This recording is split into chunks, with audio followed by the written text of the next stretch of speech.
Assalamualaikum warahmatullahi wabarakatuh. Kami dari kelompok 9 akan melakukan uji praktikum.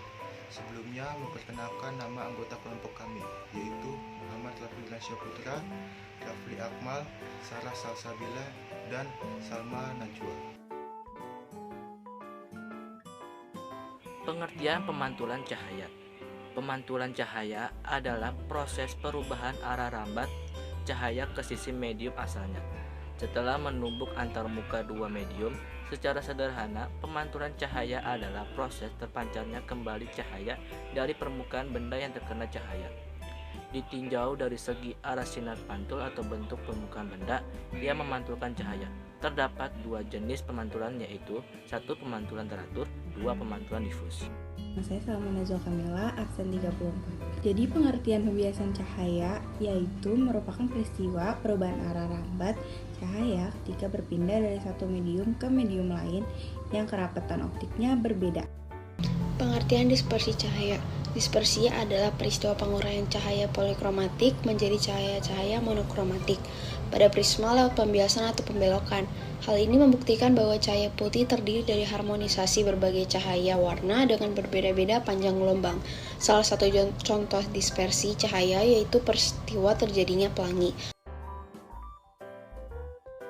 Untuk langkah-langkahnya, yang pertama, membuka simulasi PET yang berada di Google, lalu kita buka simulasi fisikanya. Sehabis itu, kita buka simulasi building light. Dan kita pencet tombol play-nya.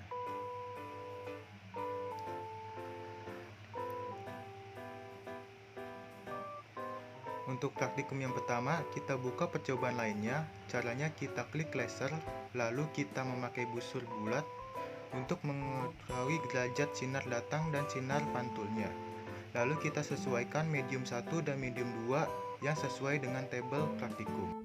Saya akan kasih contoh untuk praktikum yang pertama, tentang pemantulan cahaya. Pertama, kita masukkan medium 2 dengan air dengan indeks bias 1,33 dan kita atur sudut datangnya yaitu 15 derajat. Nah, kita bisa lihat sinar pantulnya 15 derajat. Lalu kita catat hasilnya ke LKPD. Untuk nomor 2 sampai 5, kita ulangi cara tersebut dengan medium dan sudut datang yang berbeda sesuai dengan tabel. Dan inilah hasil praktikum kami tentang pemantulan cahaya. Untuk praktikum yang kedua, yaitu pembiasan cahaya. Saya akan kasih contoh untuk nomor 1. Kurang lebih caranya sama dengan praktikum yang pertama, yaitu kita klik terlebih dahulu laser, lalu kita masukkan busurnya. Habis itu kita masukkan medium 1 dengan air dengan indeks bias 1,33 dan masukkan medium 2 gelas dengan indeks bias 1,50 dan sudut datangnya 15 derajat. Bisa kita lihat sudut biasnya yaitu 13,3 derajat. Dan kita catat hasil ke tabel dan ulangi nomor 2 sampai 5 dengan cara tersebut. Dan inilah hasil praktikum kami tentang pembiasan cahaya. Untuk praktikum yang ketiga, yaitu pembiasan pada prisma. Caranya yang pertama, yaitu kita memakai medium 1 dengan udara dan medium 2 dengan gelas yang berbentuk dengan segitiga. Lalu garis normal dan busurnya diaktifkan. Saya akan mengambil contoh soal yang pertama. Pertama, kita masukkan sudut datang ke 1 yaitu 45 derajat dan kita peroleh sudut biasa 30 derajat. Kemudian, kita pindahkan busurnya ke garis normal yang kedua. Kita peroleh sudut datang kedua yaitu 30 derajat dan sudut biasnya 45 derajat. Untuk menghitung sudut pembias, kita bisa hitung dengan cara sudut bias dari sinar masuk ditambah sudut datang dari sinar keluar. Dapat kita peroleh sudut pembiasnya yaitu 60 derajat. Dan untuk sudut deviasi, kita bisa hitung dengan cara sudut datang sinar masuk ditambah sudut bias sinar keluar dikurang sudut pembias prisma. Dapat kita peroleh sudut deviasinya yaitu 15 derajat. Dan inilah hasil praktikum kami tentang pembiasan pada prisma. Yang pertama, air, indeksnya bias 1,33, sudut datang 15 derajat, sudut pantul 15 derajat. Kedua, kaca, Indeks biasnya 1,50, sudut datangnya 30 derajat, sudut pantulnya 30 derajat. Yang ketiga, minyak goreng. Indeks biasnya 1,47, sudut datangnya 45 derajat, sudut pantulnya 45 derajat. Mediumnya air. Yang keempat, indeks biasnya 1,33, sudut datangnya 60 derajat, sudut pantulnya 60 derajat. Yang kelima yaitu kaca juga, 1,50 indeks biasnya. Yang keduanya sudut datang itu 75 derajat.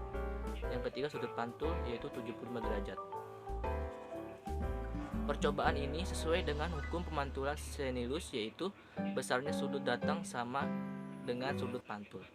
Saya melakukan percobaan, saya mendapatkan hasil percobaan, yaitu percobaan pertama pada medium air, indeks biasnya yaitu 1,33, pada medium kedua gelas, indeks biasnya 1,50, sudut datangnya 15 derajat, dan sudut biasa 13,3 derajat. Percobaan kedua pada medium pertamanya udara, indeks bias 1,00, medium kedua air, indeks bias 2-nya 1,33, sudut datangnya dari 30 derajat, dan sudut biasanya dari 22,0 derajat. Percobaan ketiga pada minyak goreng, indeks biasnya 1,47, medium keduanya air yaitu 1,33, indeks biasnya sudut datangnya 45 derajat, sudut biasnya 51,2 derajat. Percobaan keempat pada medium air, indeks biasnya 1,33, medium keduanya kaca, indeks biasnya 1,54, sudut datangnya dari 60 derajat, dan sudut biasanya dari 48,5 derajat. Percobaan kelima udara, biasanya 1,00, medium keduanya kaca, indeks bias 2-nya 1,54, sudut datangnya dari 75 derajat, dan sudut biasanya dari 38,9 derajat. Percobaan ini sesuai dengan hukum pembiasan Snellius, yaitu yang pertama, ketika sinar datang dari medium yang kurang rapat menuju medium yang lebih rapat, maka sinar datang akan dibiaskan mendekati garis normal. Yang kedua, ketika sinar datang dari medium yang lebih rapat menuju medium yang kurang rapat, maka sinar datang akan dibiaskan menjauhi garis normal. Sekian dari saya, terima kasih. Setelah saya melakukan percobaan, saya mendapatkan hasil percobaan, yaitu pada percobaan pertama, sudut datang 1 adalah 45 derajat, sudut datang 2 adalah 30 derajat, sudut bias 1 30 derajat, sudut bias 2 45 derajat, sudut pembias 60 derajat, sudut deviasi 15 derajat. Dalam percobaan kedua, sudut datang yang pertama 90 derajat, sudut datang 2 60, sudut bias 1 60, sudut bias 2 90, sudut pembias 60, dan sudut deviasinya 90. Pada percobaan ketiga, sudut datang satunya 135 derajat, sudut datang keduanya 90 derajat, sudut bias pertamanya 90 derajat, dan sudut bias keduanya 135 derajat. Lalu sudut pembiasnya 60 derajat dan sudut deviasinya 165 derajat. Pada percobaan keempat, sudut datang pertamanya 180 derajat, sudut datang kedua 120 derajat, sudut bias pertama 120, sudut bias kedua 180, sudut pembiasnya 60, dan sudut deviasinya 240. Pada percobaan kelima, sudut datang pertama 225, sudut datang kedua 150 derajat, sudut bias 1 150 derajat, sudut bias 2 225 derajat, sudut pembiasnya 60 derajat, dan sudut deviasinya 315 derajat. Rumus sudut pembias yaitu sudut bias dari sinar masuk ditambah dengan sudut datang sinar keluar. Lalu rumus untuk menghitung besar sudut deviasi cahaya yaitu sudut datang sinar masuk ditambah sudut bias dari sinar keluar lalu dikurang sudut pembias prisma.